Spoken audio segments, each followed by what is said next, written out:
Welcome to PolyCast, a Civilization podcast focused on game strategy. Dan Q. Makalua. The Me and Team. Mad Jin. With guest co-host Mega Bears fan.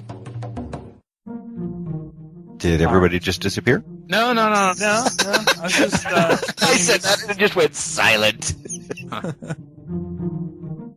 Hello, everyone, and welcome to episode 175. I am the Me and Team, the host with the most irradiated land, and I am joined by regular co-host Dan Q.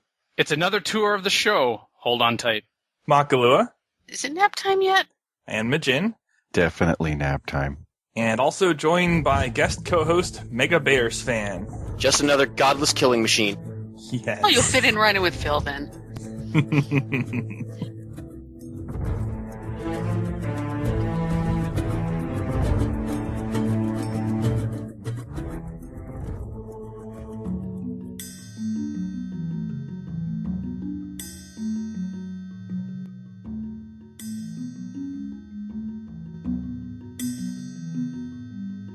Was Civilization 5 the first game to come out of this new space?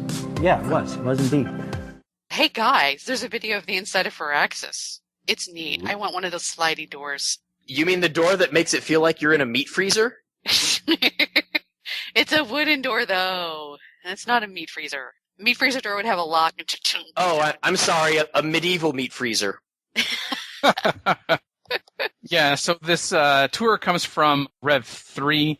They have a tour of the Firaxis studio where they've been for the past 3.5 years. The CEO of Firaxis, Steve Martin, takes them on a tour. And with regards to the doors, there was some similar comments in the YouTube comments. For instance, making references to feeling like a jail cell. You'll see kind of the initial layout of what we did to figure out how our space was going to be organized to help support collaboration, community, kind of working together, having some privacy but some community as well. So like we got these big cool doors, right? And this group can close this door and they're private. They can open this door and now they're part of the world. The idea being that in their single-floor office, you can go to one section of the office, and all of these people are working on a like project, and all these other people are working on a like project, and they consulted someone to help them design their space. Space Planner really helped us meet with groups and say, how do you work? You know, how often do you use a big area? How often do you use a small area? How often do you not want to talk to anybody else? How often do you want to be alone? Yeah. And they helped us understand what the significance of each group was in terms of space. It was fascinating. I loved it. Yeah, well, I mean, it's nice that the door doesn't swing out into the hallway and, smack people in the face. So, I mean, yeah, that's an improvement because I've been in several jobs where, you have to have doors with windows on them and signs on them, telling you to open the door slowly so that you don't hit somebody and make them burn themselves with hot coffee as they're walking back and forth to the break room. No, use of space is always good. I mean, I've worked in places where they had a big floor, but they put up 6-foot dividers all over the place.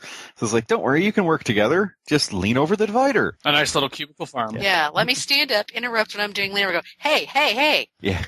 I do agree with the comment with regards to there being like no outside windows to most of the offices. To me, that doesn't make the office bad, especially since the idea is that you're not going to be spending all of your day inside your office anyway. Well, offices should really just be for, people who need absolute quiet. So, the audio department should have their own rooms so they can do absolute quiet stuff. And management tends to need closed doors once in a while. Plot against you. Yeah, but the dev team itself should generally not be behind closed doors. It ruins productivity to have people locked away. Yeah. Overall, it looks like a pretty nice facility. I mean, they got their own little gym in there.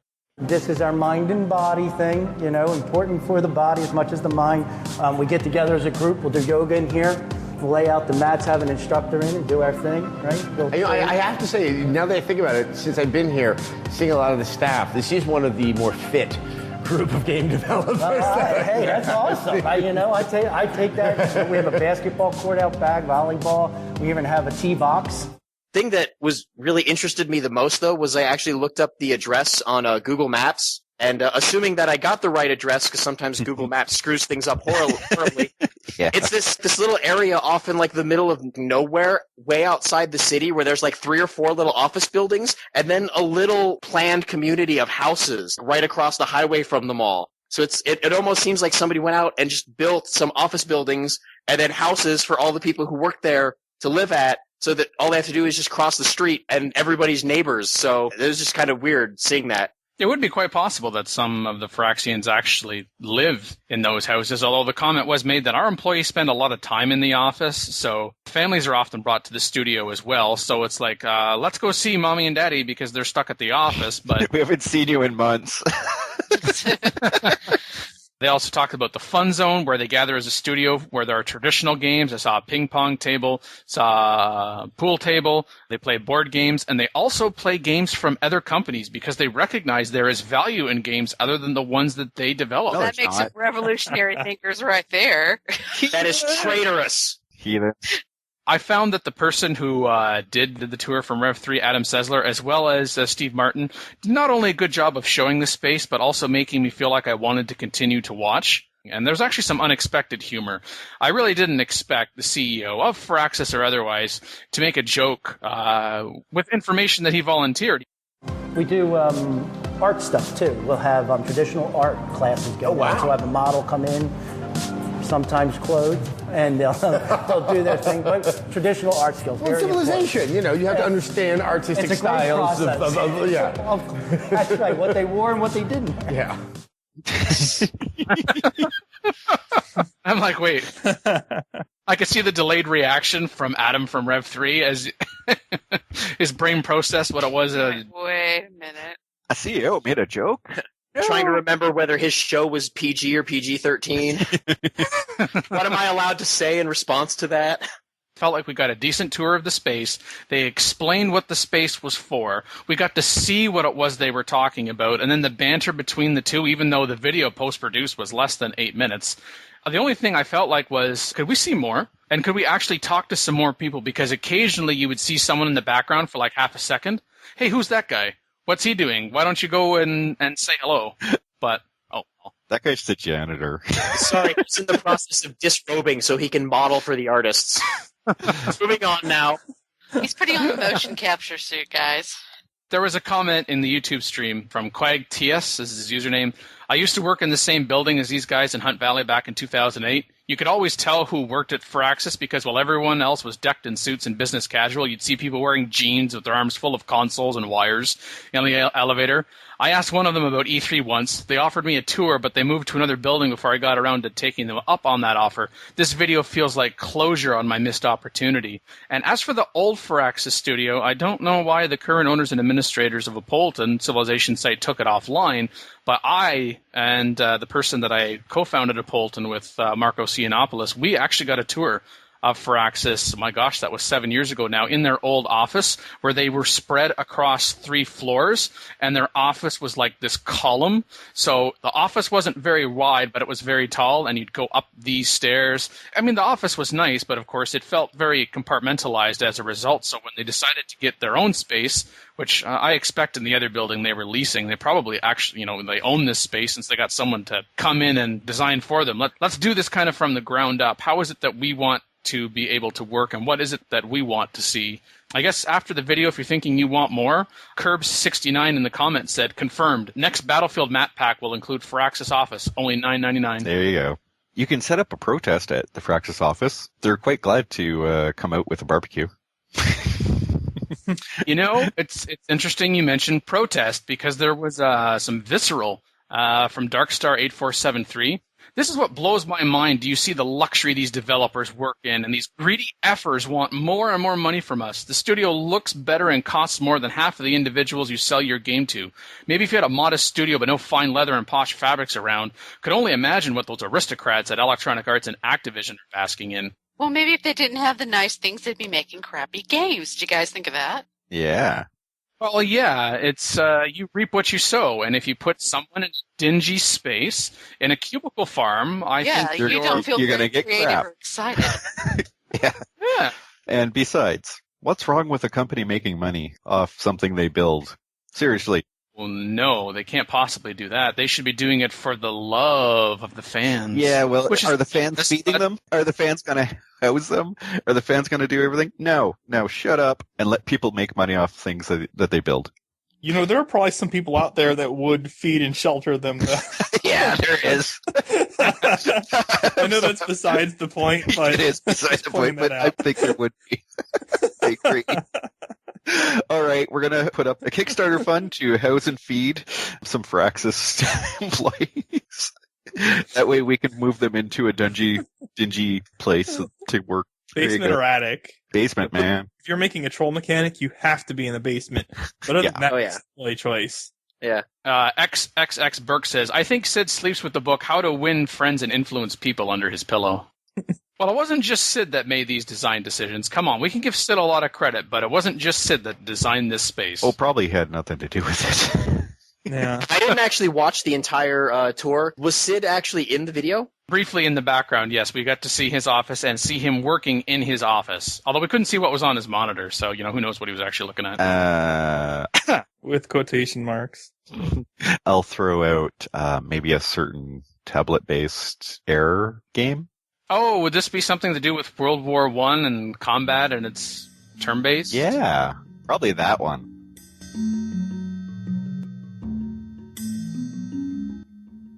Developing for iOS was an approach that was a lot like the first time we developed for console.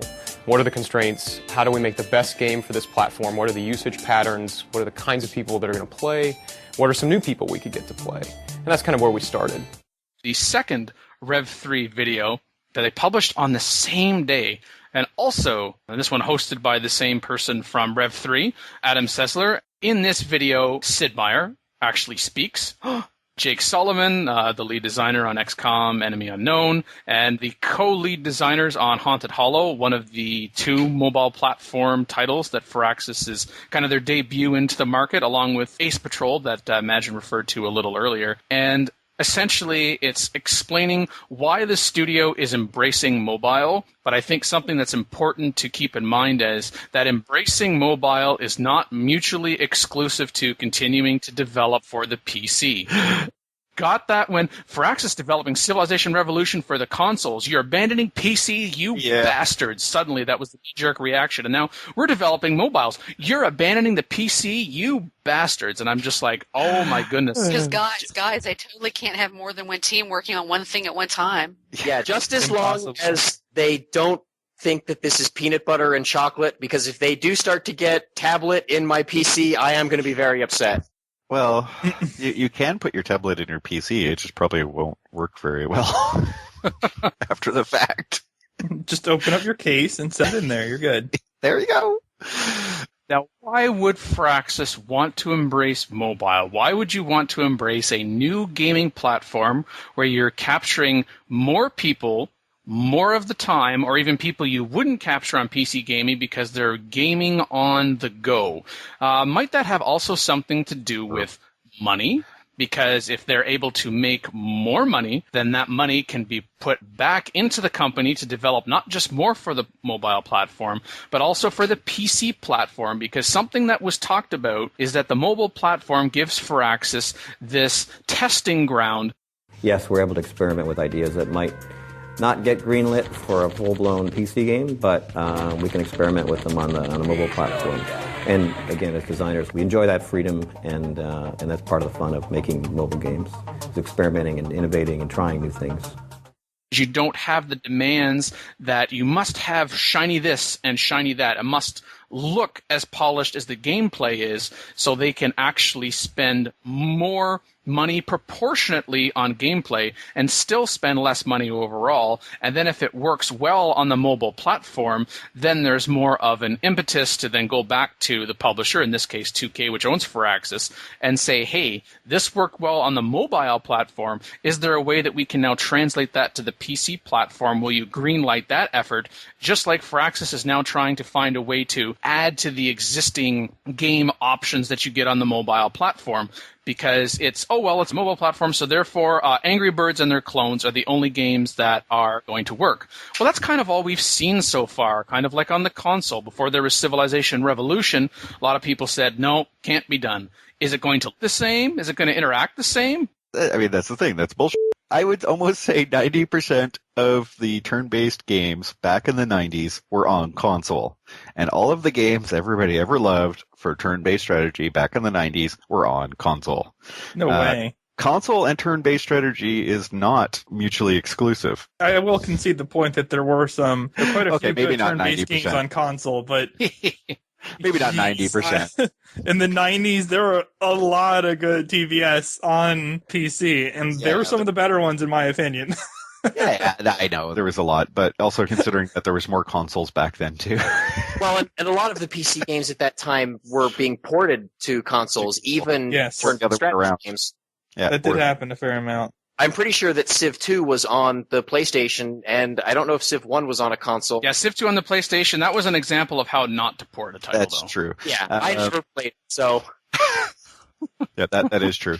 But there was some pretty awesome ones back then, too, that were console-based only. Mostly because a certain console had a CD player well before everybody else. It was crazy. Yes. Yeah, I know. I actually got my introduction to simulation-style games through the PlayStation 1 version of SimCity 2000, which, still to this day remains one of my favorite games ever. That game is so broken. Fun, but broken. Yeah. Fun, not balance. I think it really takes software, good software, to change how people use the device. I mean, people didn't play games on their computers until there were good games that they could sit. I mean, you wouldn't really think you'd sit in a computer for 2 or 3 hours at a time in an uncomfortable chair, not on your couch, That takes a good piece of software to compel me to do that. So I think there's some preconceived notions about the platform that we want to challenge. But the mobile platform's just going to have smaller amount of space. Like, they can't build a massive game on it. Same for consoles. You can't build a massive game on it. So it has to be smaller. It has to be more direct. But, as somebody already posted on the YouTube sub, considering a lot of turn-based strategies can be played just with a mouse, you can actually adjust it so it'll work on mobile or console fairly easily, control-wise. And not just interface-wise, but the type of game as well. Turn-based strategy works well on a mobile platform. I'm not certain I'd like to play Halo on my phone, though. Yeah. Well, no, people can. Just because you can doesn't mean that you either should or would actually like to do that. It's nice to be able to, I can only play a few turns for a few minutes while I'm sitting here waiting to board my plane or get on the train or something like that. Yeah. But then at the same time, you could also be at your home in front of your computer and playing for an hour or two, or even on a tablet. Oh, I don't want to have to sit at my desk. I like to be able to lounge on my couch. Oh, look at that. Turn-based strategy translates well to those different environments, as well as, different styles of play. Although I got to point out that there is actually a ton of games that are not Angry Birds on tablets and cell phones. Like, my iPhone has Settlers and Archon. I have a version of Free Civ on my phone. There's quite a few successful games on those, actually. Yep. And There's even Minecraft Pocket Edition. No! Stop talking about that. I just want to say something like that. Fine, let's talk about Minecraft on the Xbox then. Yeah, no. Why couldn't they just port the PC and make it compatible? Yeah. I just want to say that the idea of a really good Civilization-style game on mobile kind of scares me, because the idea of starting a game while I'm, in the bathroom just terrifies me. I don't want that to start. Just one more turn. Oh, wait, I have to go. Oh, well, one more turn. Jason, do you own a Nintendo DS? What are you doing in there? Oh, the cramps. They're just so bad. A portable console since Sega Game Gear. Oh, okay, because this thing is, you can do that now, get a Nintendo DS and, go into the bathroom, and that's just, Yeah, I've avoided that. It actually reminds me of a past regular co-host on PolyCast, Cardamando, Annalie Barney. I remember her saying, I'm not that desperate for one more turn, and I think that's to each their own, right? Yeah, and I gotta randomly say that there is a version of Civ 5 out there on mobile already. Just randomly gotta say that. Some people are just saying, oh, this isn't going to sell, this isn't going to sell, this isn't going to sell. People said that about Civilization Revolution, and there's been at least according to VGCharts.com, since its release in 2008, almost 2 million have been sold that can be accounted for. So that's like 360,000 a year, which according to their numbers for Civ 5, that's about 30% less. So and I'm kind of extending this here with a little bit of bullcrapology, but Yay, bullcrapology! If what is sold for consoles, let's just say it's going to be 30% less on the mobile platform, whatever the mobile platform happens to be, iOS, Android, whatever, just mobile in general. That would be about 256,000 sales. The price point for Civ Rev on the iPhone, iPod Touch, and iPad was like $3, like it is right now. Then, that would be almost $1 million. Think also that not only would it be that money, but you wouldn't have likely invested as much money up front as well. So the return on investment proportionately is also higher. So it can be win-win for people looking to make money and people wanting to game. Oh, do you have to go on a business trip? You can't be playing Civilization 5 in front of your PC. Oh, you don't have an iPad, you haven't bought that yet, so you can't play Civilization 5 and with Windows 8 and the touch. Do you have a cell phone? Well, guess what? Do we have something for you? Yes, because the thing that your boss really wants you to do on that business trip is to walk up to the business partner with your right hand extended to shake hands and your left hand on the phone going, hold on. I gotta nuke Montezuma. Hey, you might cause some favorable reactions that way. Mm-hmm. I mean, who has played against Montezuma would not like nuking that guy? Hey, now just a second, Jason. That person you're meeting might think, wow, this guy can multitask. Yeah. I want to work with him. Yeah. How do you know how people are going to react? You just don't. Completely unpredictable. Why you look at glass half empty and not half full, sir? Why? Why half full? I actually look at the glass as being twice as tall as it needs to be. What game means to us is something that you can keep playing and get deeper and deeper into and replay and things go differently. So that's fundamental to our understanding of what games are. We can do just about the same amount of that in a mobile game or in a console game that we do in a PC game.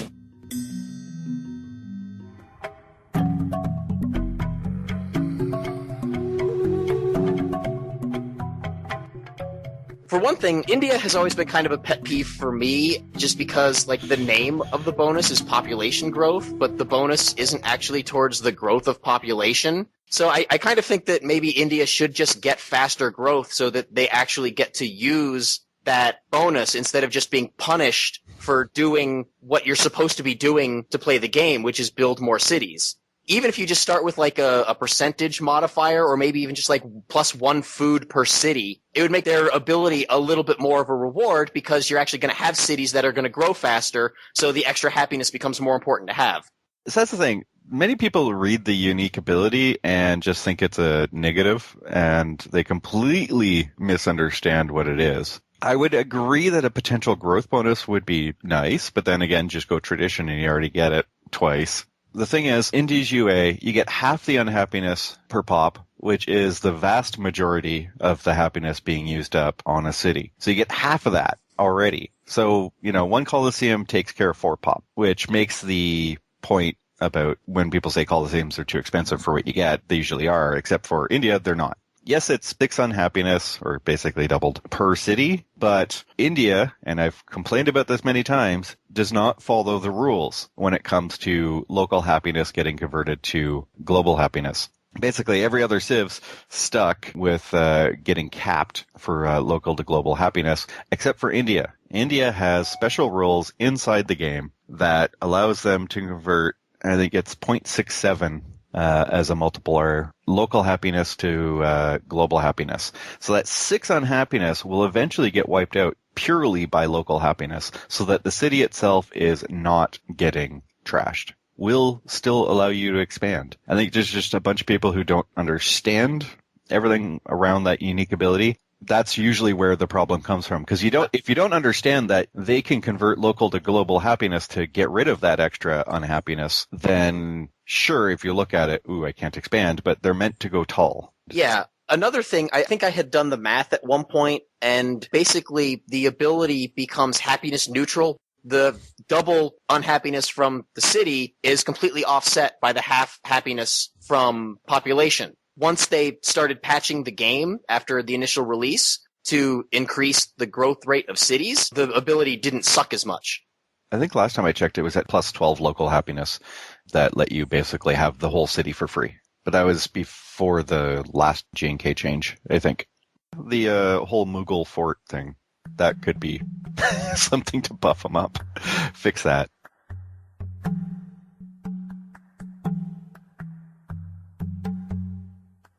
America's Manifest Destiny ability. I don't know how often that ability actually gets used. I, for one, never really use it to buy tiles. It's a solid, unique ability.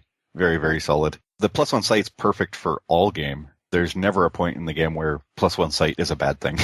Yeah, no. Especially when your catapults and other siege units can see as far as they can shoot. And therefore, that makes them way better than everybody else's. Because if you lose that melee unit up front near the city, it's okay. You can still keep attacking the city with your siege units. People are going to start realizing, probably with Brave New World, that the tile buying has gotten a boost due to less gold on the map, and therefore control of tiles and cheaper cost to buy tiles is going to make it a lot more powerful.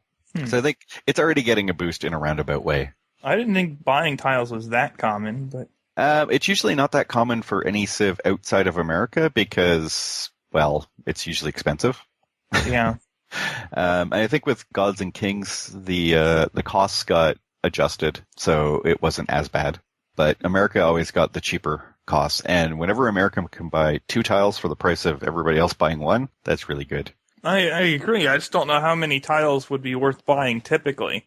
So how many times are you going to use this ability in a game? You might use it like maybe 5 or 6 times across 4 cities. That would be a lot, actually. Yeah, usually the only time that I buy tiles is when I'm going for one of the natural wonders that, I'd have like 2 or 3 tiles away from my city that the game just will not annex through the natural culture growth. Or also, if I want to build like Machu Picchu and the city just won't annex the mountain that I'm near, so I have to spend, like 75 gold on a standard game or something to buy that damn mountain. If you've got like Krakatoa, if you're actually close enough to be able to get Krakatoa into a city... Well, first take a screenshot. Yeah. You have to prove it. I've had it happen a few times, but first you have to wait for the city to annex all of those stupid sea tiles that it doesn't put any priority on because, unmodified sea tiles are garbage. But then Krakatoa is always at least 3 tiles away from the coast. So if you even have it in range, it's the last thing you're going to get, which really sucks because, Science Boost would be really awesome to have early in the game. When you buy a tile, it does not increase the culture cost of other tiles. And so therefore, if you happen to have some money and you plant a city, this is an extreme case, by the way. This is not something you would normally do. But if you buy all the tiles within 3 of the city, the very first tile that will be cultured, it will be one in the 4th ring and the 5th ring. So your culture tiles will still spread out. So if you want to claim a lot of land and therefore, and also, basically prevent the AI from settling near you, your natural culture expansion will start as if it was down at the very first tile, but you'll get all of the 4th and 5th rings around you via natural culture. How much would that cost? Well, it depends how much hills or stuff like that is in there. Flatland stuff is always cheaper than hills. But if you buy up, say, all of the more expensive land tiles, or even just all the cheap stuff, and there's another way to do it. If you buy all the flatland tiles near your city, then the culture borders have no choice but to choose the hills and stuff. And therefore, you can get all of those much faster than you would normally with culture. I mean, Angkor Wat also just cranks up the benefit to doing it, at least as the Americans anyways. I wouldn't normally go with any of that concept except as the Americans. But it is a different style that you wouldn't normally do with any other civ.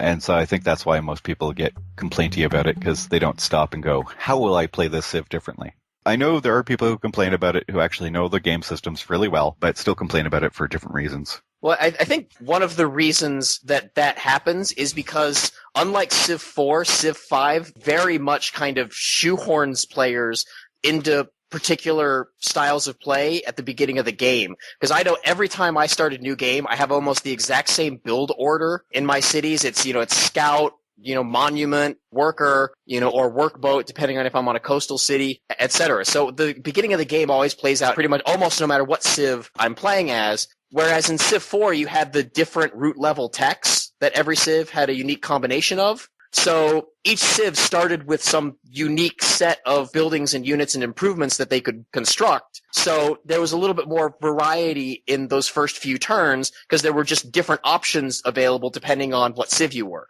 And Civ 5 just doesn't have that.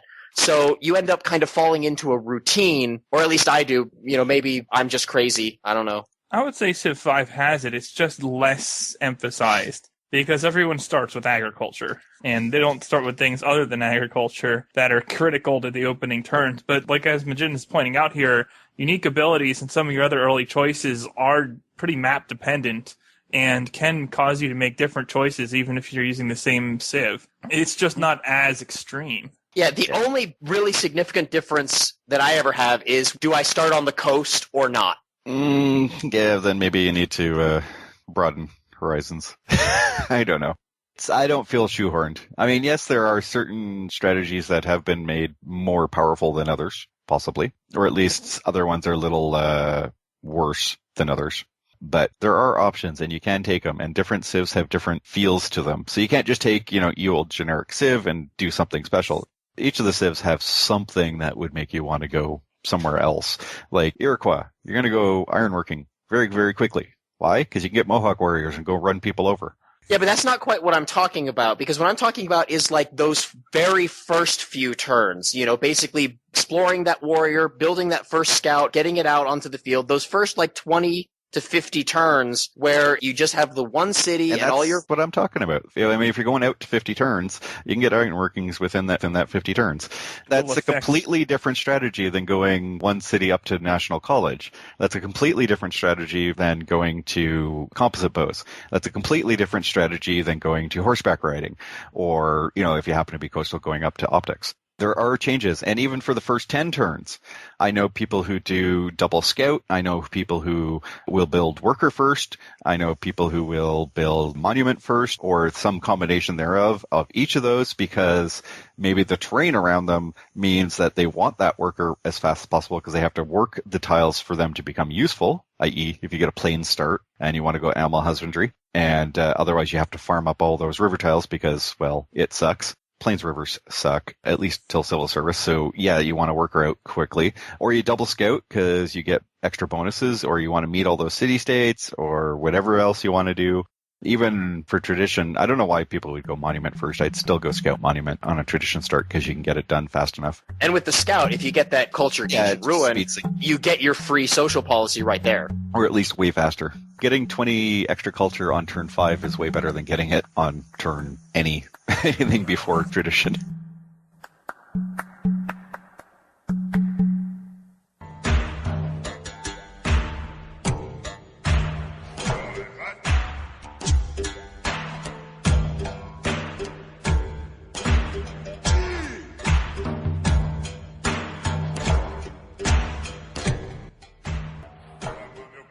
Speaking about reactions, though, how does the AI evaluate you? We're transitioning. Okay. All right. This is actually over on Reddit, and it's by... People still use that? Apparently so.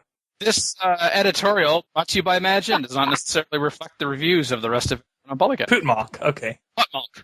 Apologies if I did mispronounce it, otherwise I spent too long regardless. This is an article about AI opinions, what it is, and how it affects diplomacy. And I'll start with the conclusion because it's shorter. Basically, how does this affect UN voting? AI votes for whoever they had the highest opinion of. Therefore, you'll want to lower your score as much as possible if you're pursuing diplomatic victory. That is right, listeners. A negative score is a good thing when it comes to diplomacy because negative 50 means they're your ally.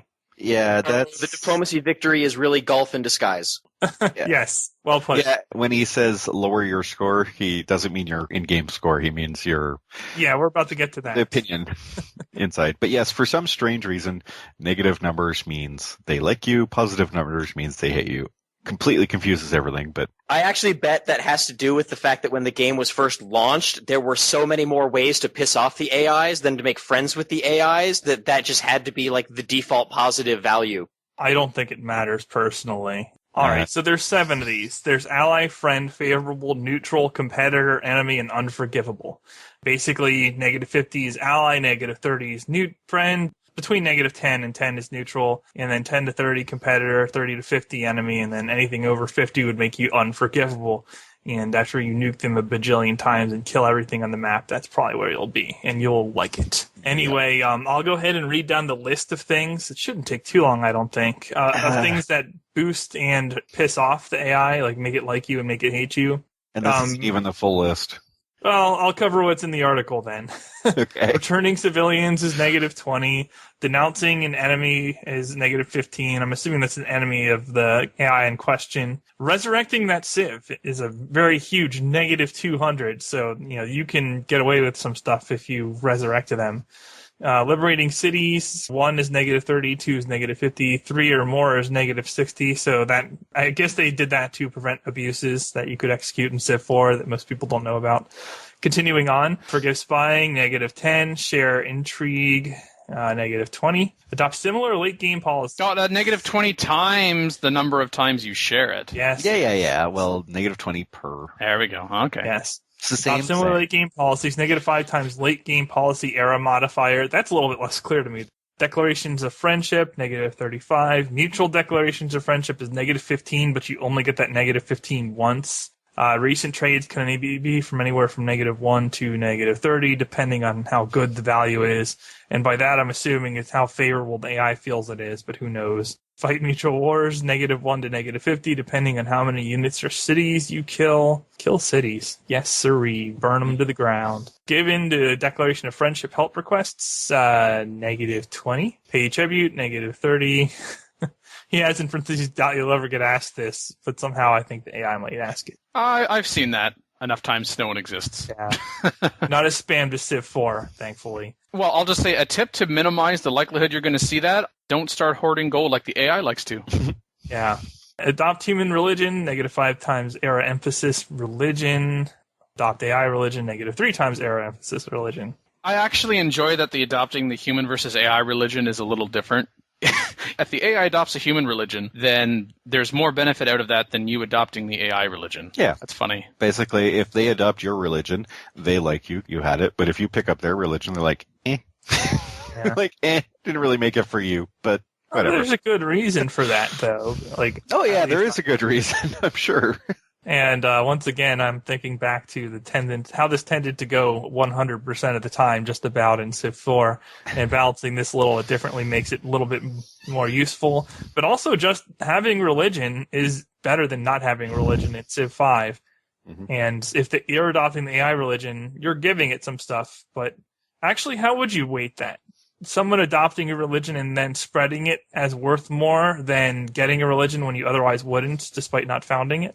No, I would definitely weigh picking up somebody else's religion more than somebody spreading my religion, because I could always just do it myself. Or, also keep in mind that some of the beliefs in the spread side of the religion give me bonuses if I go attack that person that I've spread my religion to.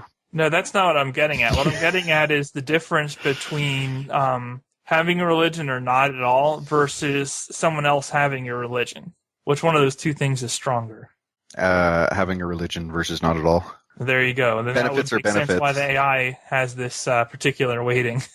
yeah, benefits are benefits. It also depends on the type of religion and stuff like that, but still, just getting good benefits is always better than not having any. Yeah, but if the benefits of having someone else pick up your religion are greater than the benefits of having a religion versus no religion, then the weighting wouldn't make sense. Yeah, there's just so much. Too much theory here. Continuing on, how do you anger the AI? There are lots of ways you can do it, and some of them are fun. Denouncing it is 35. Denouncing a human, 35. Interesting. Denouncing a friend, 15. Land dispute, we covet your lands. There are 4 tiers of this. Fierce is 30, strong is 20, weak is 10, none is -6. Wonder dispute, same thing. Minor civ dispute. Same thing. That'll be the policy if there's 4 tiers again. Warmonger amount divided by 2. Okay, so it's warmonger amount. The article doesn't tell us. How much they hate you for fighting and beating people up. It's a completely separate article. Did they like give you a physical number in game that just says Warmonger like 220 or something? Well, they don't tell you the number, but yes, eventually it is number based. For a usefulness perspective in the article, like that doesn't mean a whole lot. You would have to explain what the Warmonger amount was. Yeah, and maybe he just doesn't know that because maybe he's getting all of this out of, XML files or Lua scripts or something, and he just didn't look up that definition. Actually, someone asked in the comments on Reddit, I'm curious, you're parsing all this info thanks to your prolonged study of the source code with the SDK? It says, specific number values may change because I didn't look at the XML files which define them. I just trusted the comments in the code, which hopefully are accurate. Thanks for bringing it up. A lot of these are accurate because they didn't really change it, but the XML is going to be far more accurate than comments in the code. Tell them to stop settling or spying. That annoys them. Made demand of AI. That annoys them. Culture bombs. Religious conversions. Really? Mm-hmm. Based on cities converted. They don't care if you convert 1 or 2 citizens in a city. They only care when you convert a city to your religion. And I wonder if that includes converting the same city more than once. Yeah. If they're fighting over it, possibly. Oh, that would make anyone mad. Converting it, they convert it back, and then you convert it again. Well, I gotta do something with all those missionaries. I don't want them to just take up space on the map. Yeah, sometimes it can be diminishing returns to get into a fight with an AI for a religious city conversion, although I still find it much worse with regards to a city-state. They really sink their teeth into a city-state or not at all. It would piss me off if a human did that too, though. Yeah. I mean, come on. You take your dispute outside of the game as well. I mean, really. Yeah, stop doing that. I don't know if that's feasible. Yeah, I have actually had AIs do that to me in some games where I've had back and forth 4 or 5 times. They convert my city, I have to convert it back. It is thoroughly annoying. And you can, of course, tell them, we want you to stop sending missionaries to us. And actually, that comes up with an aside, which is someone says, so does it even serve a purpose to tell the AI not to settle near you? And Pulpmulk says that telling them to stop spying will force them to reassign their spies elsewhere. Telling them to stop settling will create a 6-hex buffer around your cities and tell the AI not to settle near them. Whether you think that range is too small or too big is besides the point. They do respect your wishes, but I would qualify that answer. They do not necessarily respect your wishes between now and the end of the game, though. No, of course not. So even if they tell you, screw you, we settle where we please, does they still apply that buffer? No. Oh, okay, so it's just if they accept the request. Yeah, if they agree with you that they won't settle near you, then they'll be okay. It's kind of like if the AI tells you, hey, stop settling near us, and you say, okay, but then within a certain period of time you go ahead and do that, you get a negative modifier. Whereas if you respect that for X number of terms, I'm certain it scales with game speed, then the game will tell you, you have respected the wishes and you have not settled near them during this time. But then after that, you could go ahead and settle near them. And unless they object to that again, then you're not going to get that negative modifier because you respected it for the period of time that is, air quote, expected. Yeah, standard speed, it's 30 turns, I do believe. Okay, stealing text, breaking military promises, and ignoring military promises. Yeah, no, ignoring military promise. Basically, if you agree to go to war with somebody for the let's do this in 10 turns thing, and they come to you and say, all right, it's your time, and you say, too bad, they get mad at you. Do they get mad at you if you just refuse in the first place? No. Then what's the point of that mechanic? Yeah, actually, does this have any reference to, there's the one diplomatic option where they say, hey, do you want to go to war with somebody? And then you have the option to say, how dare you? Or, no, I'm sorry, that's just not in my best interests. Does the how dare you actually have any effect on the AI at all? Was that in this list? I don't think that was in the list. And I'm not sure that it even does anything. It's supposed to. Yeah, I've never figured out what that option does. I just refuse to use that button anyways. Yeah, I never use it either because I never know what the heck it does. Well, no, for me it's more like if I press this button and it works, it just means that this AI will not like me because I basically told them that they're jerks. Or I can just go, sorry, not right now. But then the other alternative might be maybe it actually does affect their decision on whether or not to go to war. Yeah, that could be, but I don't really care if 2 AIs war. It's like, yeah, go for it. I'll be over here. Well, sometimes I do, because if it's a very large AI going against a very weak AI that I'm not in a position to defend, I don't want that very large AI taking even more territory. They'll just attack you then. Yeah, I know. Eventually they'll just do it anyway, but One thing you could do that use is like to deliberately piss an AI off without having any consequences on pissing other AI offs. So like then you can get it to declare war on you instead of declaring war on it, maybe. Well, one of the things that I'd really like to see changed is with the denouncement rules. I would really like to see some sort of system put in place where the players and AIs have to give an actual reason for the denouncement, so that then the other AIs can say, okay, is that reason justified? And if the reason is justified, then they don't get mad at you for it. So if you have like a pact of protection for a city-state, and an AI just invades them and starts going, I invaded your little pet city-state, what are you going to do about it?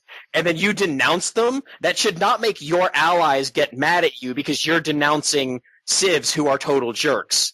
You won't have those situations where one of your friends just suddenly turns into a total jerk, and you denounce them, and then suddenly all of your friends hate you because you're a friend denouncer.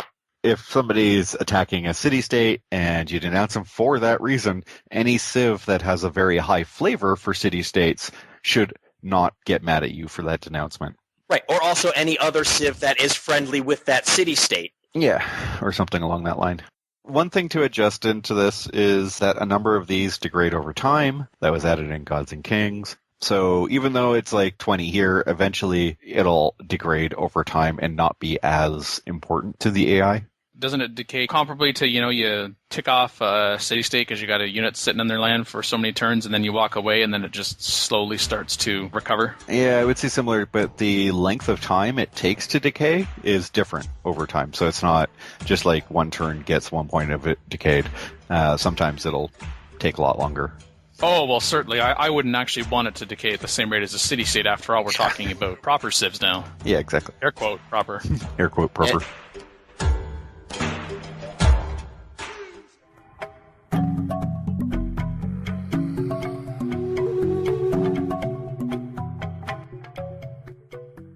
Oh, I have a trolling segue. There was a Brave New World question and answer session that actually answered questions. Oh, and the first question Phil's going to love. The first one was, will there be any random events in Brave New World like in Civ 4? Well, sort of yes and no. It says, not like in Civ 4 per se. For Civ 5, we choose instead to have the various systems in the game create events based on the world state rather than anything purely random. City-state system is the best example of this, but there are also events related to unhappiness, espionage, and the World Congress. However, they did put a simple random event system in the Civil War scenario, so any modders who wanted to add their own random events can see one method of that. Oh, this doesn't bother me at all. That sounds like an actual attempt at implementing events correctly instead of the garbage they gave us in Civ 4. Like you're trying to play for a cult or victory. Here's the quest to get better swords. No, like the early game altering stuff that severely helped or hindered you, regardless of your strategy. Like, it sounds like this, you actually make choices that will lead to events occurring or mitigate the impact of the events ahead of time with some semblance of strategy rather than, oh, by the way, you lost 3 buildings. Oh, yes, or, hurricanes. oh, by the way, you have to declare war into this defensive pact. Yeah. Speaking of losing things, that might segue well into the next question and answer. What level of discontent do cities start flipping to a rival civ? When your happiness gets down to -20, then your cities will start abandoning your empire. Yeah, I would say that's impossible, but actually... it's possible. But it's not just possible, it's achievable. This thing about when they say they will start abandoning your empire, I feel like that answer was an answer, but they're kind of more questions. Like, what does start actually mean? What does that look like? Is that like instantly -20 bye? Or is there a period of time where there's, say, an unrest and you can't do anything? You know, like you first try to go to annex a city after you captured it and it's in resistance. Do we get units appearing, like rebels appearing, like in previous Civ titles? Do we get a combination of the two? What does that mean? Guess we'll have to see what that looks like in practice. Sure. Next. Yeah, those contentedness levels appear to reflect empire-wide discontent, and how is the city to be flipped chosen? Well, if your people are this unhappy, they're going to have made up their minds they have a preferred ideology they'd like to switch to. So, like, maybe your next-door neighbors have something in their religion they like better? Well, ideology-wise. So if your autocracy and your neighbor is freedom, and your people say like freedom, then that's what they prefer. And I gather from the next part of it, from the other part of the answer, we have cultural pressure that's, I guess, going to work sort of like religious pressure does now. Well, maybe you should read out the rest of the answer. Sassy! Let me die. You're not doing it right. It doesn't really say that much. It just says they look at all of the cities to see how close they are to the capital cities of the civs following that ideology and how much pressure receiving from each of those civs cultures. Say 2 of your neighbors are in the freedom ideology and your people prefer freedom and they're going to flip. They'll look at the distance to the capital cities of those 2 civs. So maybe the capital city of one civ just happens to be on the other continent versus the one right next to you on your continent. They're more likely to flip to somebody close than they are to somebody who's far away. I just wish this happiness stuff actually mattered to the AI at all. The way its bonuses are in most of the difficulties, it really doesn't care about unhappiness that much from what I've seen. Maybe that's skewed because I've only played on the higher difficulties, but... Yeah, you can look at my achievements. And I'll just say that. You can look at my current achievements. Something about World Wonder exclusivity? Yes. Although I think that was kind of alluded to before in some other reports, but now we get it straight from the horse's mouth. Each ideology system is going to have a wonder that can be built associated with it, and once that wonder is built, then no other civ with that ideology can build the wonder. There's also one wonder tied to each of the non-ideology social policy trees, such as Big Ben being unlocked by commerce. I like that addition because now there's so many wonders in the game, it spreads them out a little better. Yeah, you don't have that one wonder spammer AI, just... AI Lord Parking. Yeah.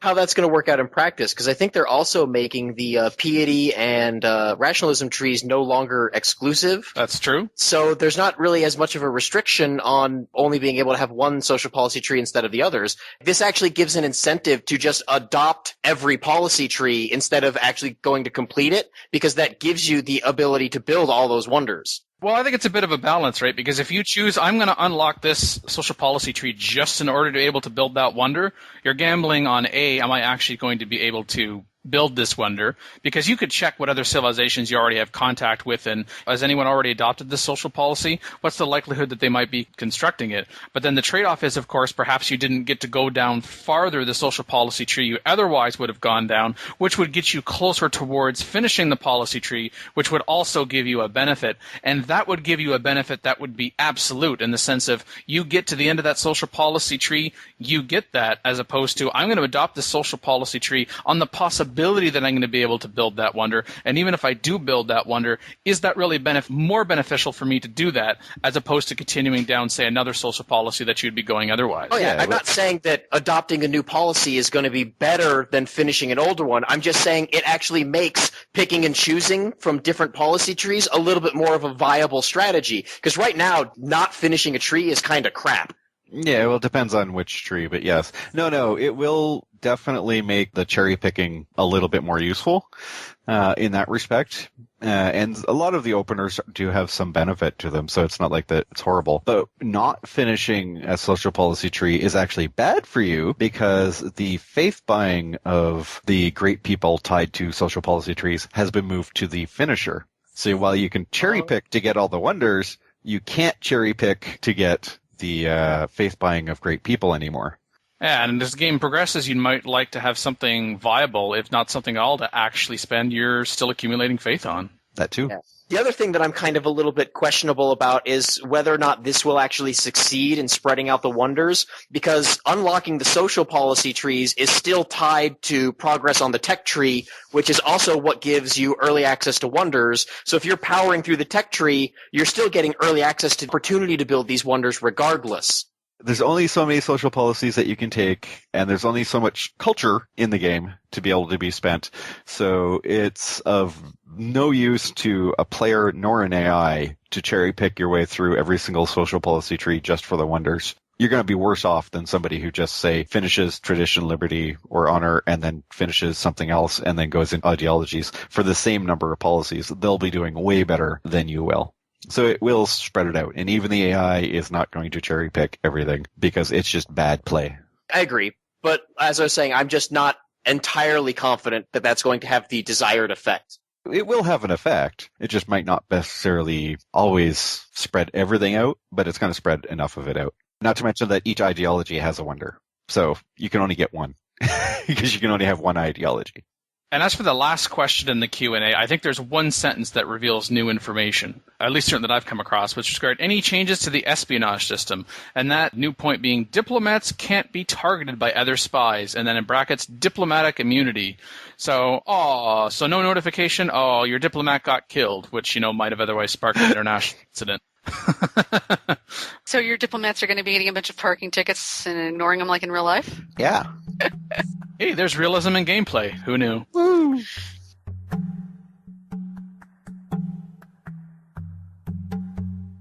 I'd also really like to see city-states start to act a little bit more autonomously. Like, I'd actually like to see city-states declare war on each other when they don't like each other instead of just sitting around and waiting for you to do something about it. I like the game to, have a little bit more of a natural feel. Like, sometimes I get annoyed when I find that I'm just playing a game and not managing an empire. Yeah, I mean, it's a personal preference, but I'd like to see that.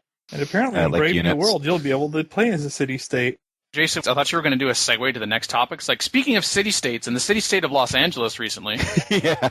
I was wondering if we were going to transition to city-states for city-states. That's weird.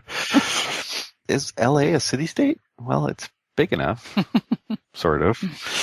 What was in LA? Yeah, so someone actually got to go to the city-state of Los Angeles. Yeah. Someone on this panel. What do you know? Mackie, did you go to E3? No. Oh, okay. So it wasn't Mackie. Who else? I didn't go to E3. Phil, did you go to E3? I did not go to E3. Jason, did you go to E3? No, I did not. Imagine, did you go to E3? I don't know what you're talking about. Yes, I went to E3. LOL. Okay, so imagine us talking. Mackie, Phil, Jason, and I will lay out on the floor on our stomachs. We got our hands as a bridge and our chin sitting on the bridge of our hands and our eyes wide open and blick. Tell us more about the mystical land of E3. Tell us the story of E3, Mr. Magin. Oh, the mystical land of E3. Were there dragons? Yes, there was, actually. Were there ages? There was dragons. Actually, I think there was at least 2 games with dragons in it. And what'd you bring us? I bring you. I think the 2 most topical points is I did get get my hands on Total War Rome 2. We actually got to play some of that. Definitely the battle stuff is all still basically all the same and good. There's different battle actions. There is the fact that the battles are a little bit bigger than they used to be. The other one, of course, is Command & Conquer, real-time strategy on that one. And they're back to proper Command & Conquer style. None of that whatever happened in 4. But it is a brand new developer, though. Victory Studios is their name. They're doing it, and again, I got hands-on on that. That was actually pretty fun. Perhaps last but not least in your report, you talked about hands-on. There was also a face-on, as in yours in front of a camera. Yeah. So we also played touch tag with Kate for a couple days, and we eventually did meet up, and she slapped me in front of a camera. Yes, this is Kate Dissler, the 2K community manager. Yeah, about the community and how the community has been really great for the Civ franchise. We did talk a little bit about Brave New World. We'll see what the PR people chop out of that, because neither of us knew exactly how far we could go with it. If they ever release it, then yes, you can see that interview somewhere on the 2K community channel. If they do release it, there'll be a lot of, am I watching a video of an awkward date? Oh, no, wait, this is Magin and Kate talking to each other. Oh, okay. Yeah, it was slightly awkward. Is there something going on there that we don't know about? No. It was slightly awkward because I didn't actually know that she was going to interview me. I figured that we'd just talk about stuff, say hi, but no, she'd just like, hey, how you doing? All right, here's a camera. Let's go. So you didn't know it wasn't a date until she pulled out the camera. Yeah. Sounds like some sort of odd letter to the editor starts, I can't believe this happened to me, but... Maybe she just likes to record all the conversations she has in her day-to-day life, and it's just for her private collection, Magin. I mean, that's entirely plausible. I think that's scarier. That's probably a little weirder, yeah.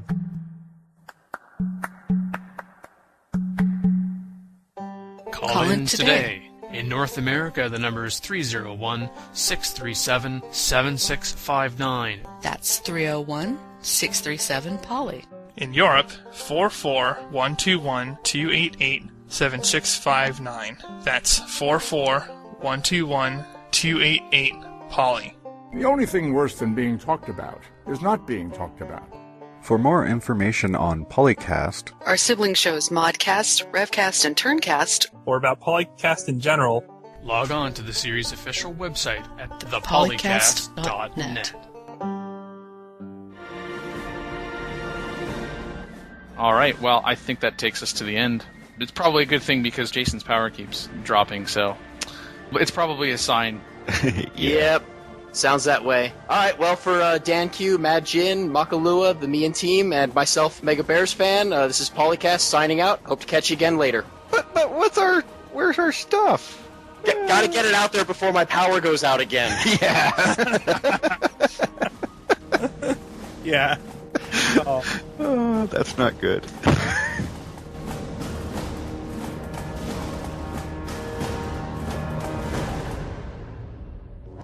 Record date June 15th, 2013. Revision 3 clips, copyright Discovery Communications. Civilization 4 and 5 sound clips, copyright Take-Two Interactive. Copyright Civilized Communication at civcom.net.